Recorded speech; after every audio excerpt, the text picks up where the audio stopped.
A fábrica estava mergulhada em um silêncio incomum. Não era o silêncio tenso do medo que imperava na época da gestão por gritos e ameaças. Não. Aquele era o silêncio rítmico e harmonioso da eficiência. Antunes, o diretor que havia passado as últimas semanas em uma montanha-russa emocional, caminhava pelo corredor principal com um sorriso que ninguém via em seu rosto há anos. Ele parecia flutuar. Ele parou diante dos monitores de gestão visual instalados nas paredes brancas. Era uma visão de pura beleza estatística. O diagrama de Pareto, que antes exibia colunas assustadoras de problemas críticos, agora mostrava que os poucos vitais haviam sido resolvidos. As causas mais significativas, aquelas que representavam 80% das dores de cabeça da empresa, tinham desaparecido. Ao lado, a carta de controle do famigerado fornecedor K brilhava na tela. A linha azul, que representava a variabilidade do processo de entrega, oscilava suavemente, como ondas mansas em um lago. Todos os pontos estavam confortavelmente alinhados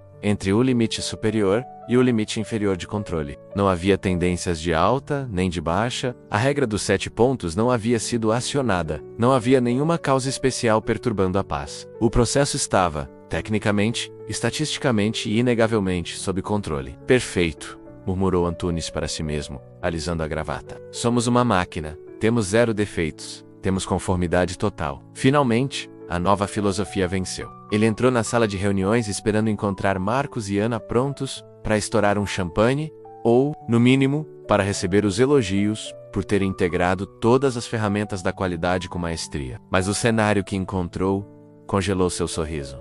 Não havia champanhe. Sobre a mesa de mogno polida, onde deveriam estar os relatórios de lucro, havia uma pilha desordenada de papéis, e-mails impressos e post-its vermelhos. Marcos estava sentado com a cabeça entre as mãos. Ana lia uma folha de papel com uma expressão de profunda preocupação. O sorriso de Antunes desapareceu lentamente, substituído pela velha carranca de confusão. O que é isso? Por que essas caras? O sistema caiu.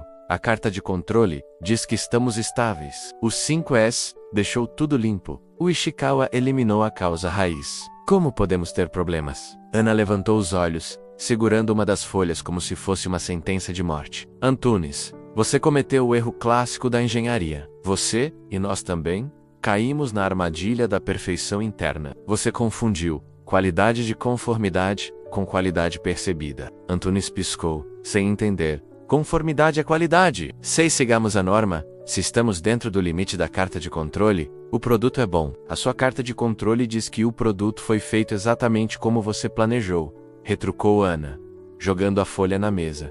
Mas essas cartas de reclamação, elas dizem, em alto e bom som, que o que você planejou com tanto cuidado não é o que o cliente queria. Foi um choque de realidade brutal. Antunes sempre acreditou que a qualidade era definida dentro da fábrica, pelos engenheiros e pelos gráficos. A ideia de que ele poderia estar fazendo a coisa errada da maneira certa era aterrorizante. Marcos se levantou, suspirando, e foi até o quadro branco. Ele apagou os gráficos anteriores. Não desenhou um peixe Ishikawa nem barras Pareto. Ele desenhou 2 linhas horizontais paralelas, distantes uma da outra, criando um vasto espaço vazio no meio. Um abismo. Nós caímos no buraco, diretor, disse Marcos, sua voz ecoando na sala silenciosa. Existem brechas gigantescas entre nós e o cliente. Brechas que nenhum fluxograma interno mostrou. O modelo teórico chama isso de gaps da qualidade. E analisando essas reclamações, nós estamos caindo em todos os 5.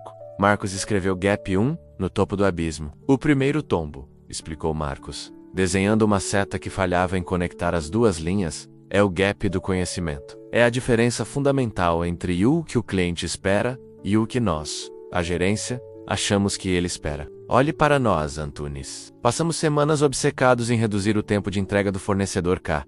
Achamos que o cliente queria velocidade supersônica, mas lendo essas reclamações, a maioria diz: o produto chegou cedo demais e não tinha ninguém para receber. Eles queriam entregas agendadas e previsíveis, não entregas rápidas. Nós corremos uma maratona para ganhar uma corrida de xadrez. Você resolveu o problema errado.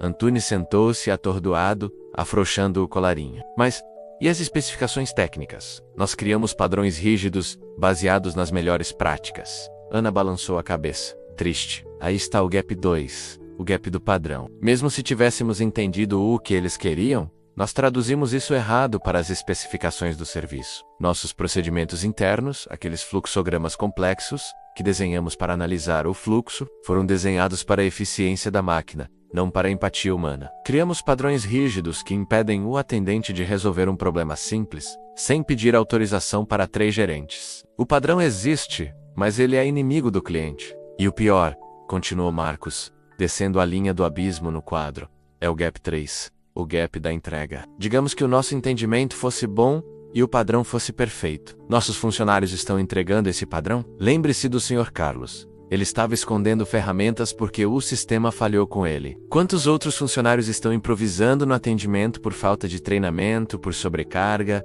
ou por falta de suporte? A mão de obra, que é uma das categorias do Ishikawa, pode estar falhando na hora da verdade, cara a cara com o cliente. O papel aceita o padrão, Antunes. Mas a realidade da entrega é outra. Antunes tentou se defender, agarrando-se à última boia de salvação. Mas nosso marketing, nossa promessa é forte. Nós dizemos em todos os lugares que somos os melhores, que temos satisfação garantida. Exatamente, disse Ana. Implacável. Esse é o prego no caixão. O gap 4. O gap da comunicação. Nós prometemos um serviço de hotel 5 estrelas na propaganda, mas a operação entrega uma pousada organizada. Quando a publicidade promete mais do que a operação consegue entregar, a decepção é garantida matematicamente. A qualidade não é um valor absoluto, Antunes. Ela é uma equação simples e cruel.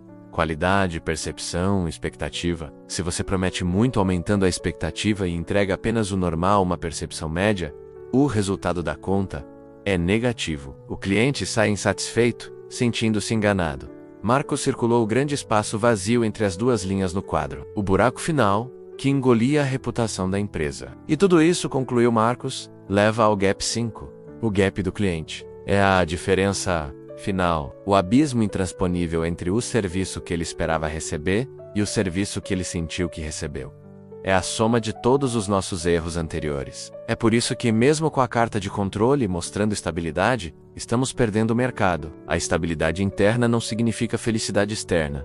O silêncio na sala agora era pesado, carregado de culpa. As ferramentas estatísticas que eles tanto amavam, menos o Pareto, o histograma para ver a distribuição, o diagrama de dispersão para achar correlações, pareciam subitamente inúteis ali. Elas eram ferramentas fantásticas para medir máquinas, tempos e movimentos. Mas elas eram incapazes de medir sentimentos, frustrações e expectativas humanas. Antunes olhou para a pilha de reclamações como se fossem ouro bruto. Pela primeira vez, ele viu naquelas críticas não um ataque, mas uma bússola. Então, resumindo o desastre, nós não sabemos o que eles querem. Nós desenhamos o processo errado, baseados no que não sabíamos. Entregamos diferente do desenho errado. E, para completar, prometemos na TVU que não cumprimos na loja.